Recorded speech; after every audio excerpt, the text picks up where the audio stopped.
আসসালামু আলাইকুম এভরিওয়ান, সকলে কেমন আছেন? আশা করি সকলে ভালো আছেন।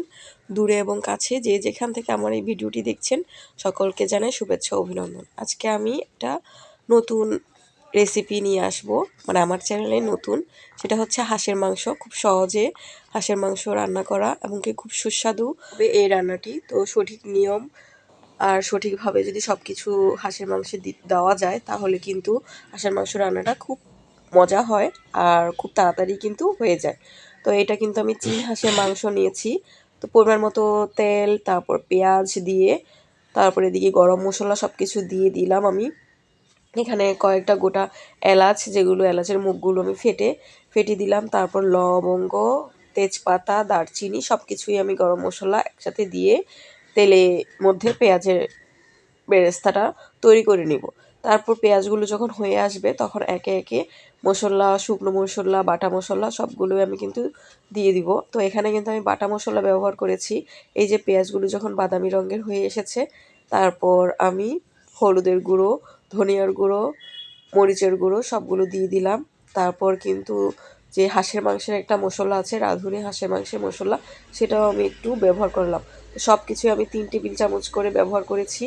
আমার যতটুকু মাংস আছে, এখানে 1.5 কেজি পরিমাণে হাঁসের মাংস আছে। তো সেই অনুযায়ী আমি সব কিছু মশলা আমি ব্যবহার করছি। তো এদিক দিয়ে কিন্তু কাঁচামরিচ বাটাও আমি ব্যবহার করছি। কাঁচামরিচ কিছু বেটে নিয়েছিলাম, তো সেগুলো দিয়ে দিলাম এর মধ্যে। তারপর ভালো করে মশলাটা কষিয়ে নিব। এরপর দিব বাটা মশলা, আরও যে বাটা মশলাগুলো রয়েছে, আদা বাটা, রসুন বাটা, জিরা বাটা। তো সব কিছু পরিমাণ মতো দিয়ে আমি কিন্তু মশলাটা আবারও কষিয়ে নিব। এখানে 3 টেবিল চামচ আদা রসুন বাটা দিলাম, তারপরে 2 টেবিল চামচ জিরা বাটা দিলাম।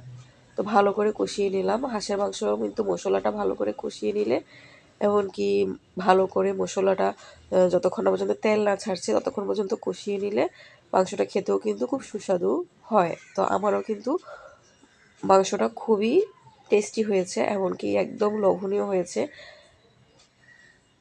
তো যারা যারা ভিডিওটা দেখছেন লাস্ট পর্যন্ত, তারা একটি লাইক করে ভিডিওটি কন্টিনিউ করার চেষ্টা করবেন। এখনও পর্যন্ত যারা লাইক করেন নাই, প্লিজ একটি লাইক দেওয়ার অনুরোধ রইল। আশা করি ভিডিওটি ভালো লাগবে এবং রেসিপিটিও ভালো লাগবে। এই যে রাঁধুনি হাঁসের মাংসের মশলা, সেটা আমি কিন্তু দিয়ে দিলাম এর মধ্যে। তো প্রায় আমি 3 টেবিল চামচের মতো সব কিছু দিয়ে দিলাম।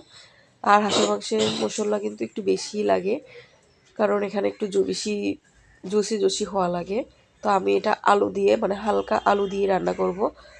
বিকালবেলা রুটি দিয়ে, চালের গুঁড়ি রুটি দিয়ে এটা আমি সবাইকে পরিবেশন করব, সে কারণে কয়েকটা আলু আমি দিয়ে দিব এখানে। তো মশলাটা কিন্তু আমার কষানো হয়ে গেছে, দেখতেই পেয়েছেন। আমি হালকা গরম পানি দিয়ে ভালো করে মশলাটা কষিয়ে নিয়েছি। এরপর একে একে এই যে ভালো করে ধুয়ে নেওয়া হাঁসের মাংস, সেগুলো আমি দিয়ে দিব একে একে করে। তো দেওয়ার পর ভালো করে কষিয়ে আমি হাঁসের মাংসটা রান্নাটা সম্পন্ন করব। তো সাথেই থাকুন। যারা যারা এখনও পর্যন্ত আমার সাথে আছেন, প্লিজ তাদের কাছে অনুরোধ রইল আমার চ্যানেলটি সাবস্ক্রাইব করে দিবেন, আমার পাশেই থাকবেন। আমাকে নতুন নতুন ভিডিও দেওয়ার উৎসাহ যোগাবেন আপনারাই, ভালোবাসা যোগাবেন আপনারাই। আর একটি লাইকের মাধ্যমে কিন্তু সেটা সম্পন্ন হয়। তো যারা যারা আমার ভিডিওটি দেখছেন, ভালো লাগছে, তাদেরকে জানাই শুভেচ্ছা অভিনন্দন আমার চ্যানেলে। যেহেতু আমি নতুন একটা চ্যানেল খুলেছি, তো সবাইকে অনুরোধ রইল আমার আমার সাথে আপনাদের ভালোবাসা একসাথে ভাগাভাগি করে নেওয়ার। তো সবার সুখ দুঃখ আনন্দ সব কিছুই আমি এই চ্যানেলে আশা করি শেয়ার করব। তো আজকে হাঁসের মাংস রেসিপিটা শেয়ার করছি। এই যে তেল ছেড়ে দিয়েছে আর মাংসটার গায়ের থেকে কিন্তু অনেকটা পানিও বের হয়ে গিয়েছে। তো খুব সুস্বাদু হয়েছিল এই হাঁসের মাংস রান্নাটা। আসলে যারা যারা খান নাই এই শীতে হাঁসের মাংস, তো তারা প্লিজ একবার হলেও হাঁসের মাংস রান্নাটা শীত থাকতে থাকতে খেয়ে নেবেন। হাঁসের মাংস কিন্তু এই শীতের মধ্যেই কিন্তু অনেক মজা। বিশেষ করে খোলা পিঠা, চিতই পিঠা বলেন, খোলা পিঠা বলেন, যে যেটাই বলেন, খোলাজা পিঠা, এগুলো দিয়ে কিন্তু অনেক মজা হয়ে থাকে। তো আমরাও কিন্তু খোলাজা পিঠা দিয়ে টেস্ট করেছি। আজকে টেস্ট করব চালের গুঁড়ি রুটি দিয়ে। মানে চীন হাঁসের মাংসটা যখন আনা হয়েছে তখন কিন্তু আমি 2 ভাগে ভাগ করে 2 দিন করে রান্না করেছি।